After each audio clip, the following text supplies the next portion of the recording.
दोस्तों, जय श्री कृष्णा, राधे राधे। मैं अपने चैनल नेहा आदि लोकगीत में आप लोग का स्वागत करती हूँ। एक छोटा सा कहरवा नाच गीत आप लोग सुनिएगा और पूरा जरूर करिएगा। कमेंट बॉक्स में जरूर बताइएगा कि हमारा गीत आप सबको कैसा लगा। बाई पुरवाइया जराई सब पाती, बाई पुरवाइया जराई सब पाती। हम जिन जगाया राजा निधियई में बाटी, हम जिन जगाया राजा निधियई में बाटी। सोने की थाली में जेवना बनाए, सोने की थाली में जेवना बनाए।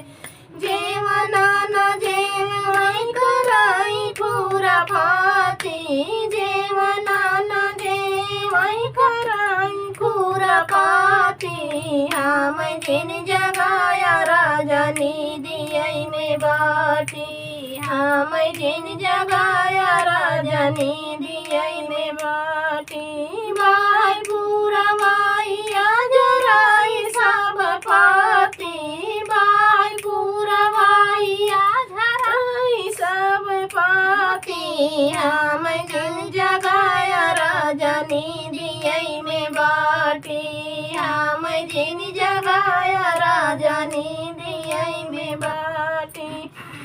जरे गेरुआ गंगा जल पानी, जरे गेरुआ गंगा जल पानी।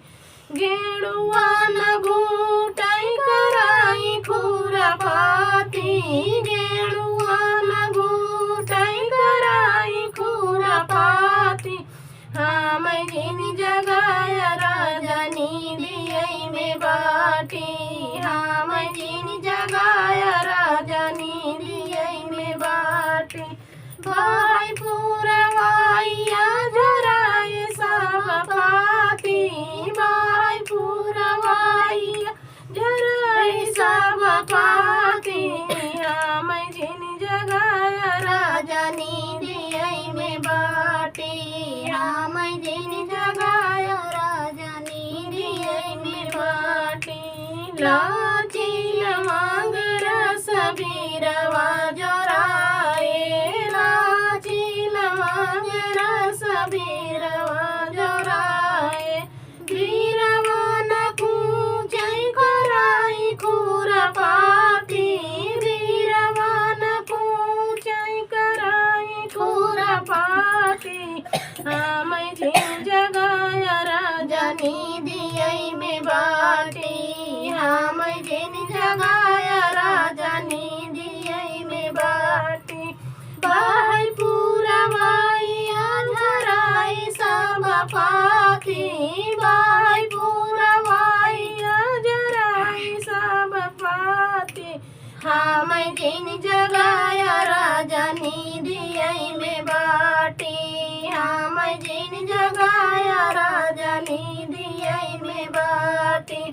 फूलाई बीनी चोनी से जिया लगाए, फूलाई बीनी चोनी से जिया लगाए। से जिया न सूताई कराई खुरा पाती, से जिया न सूताई कराई खुरा पाती। हम जिन जगाया राजा निधियई में बाटी, हम जिन जगाया राजा निधियई में बाटी। बाई पुरवाइया जराई सब पाती, बाई पुरवाइया जराई सब पाती। हम जिन जगाया राजा निधियई में बाटी, हम जिन जगाया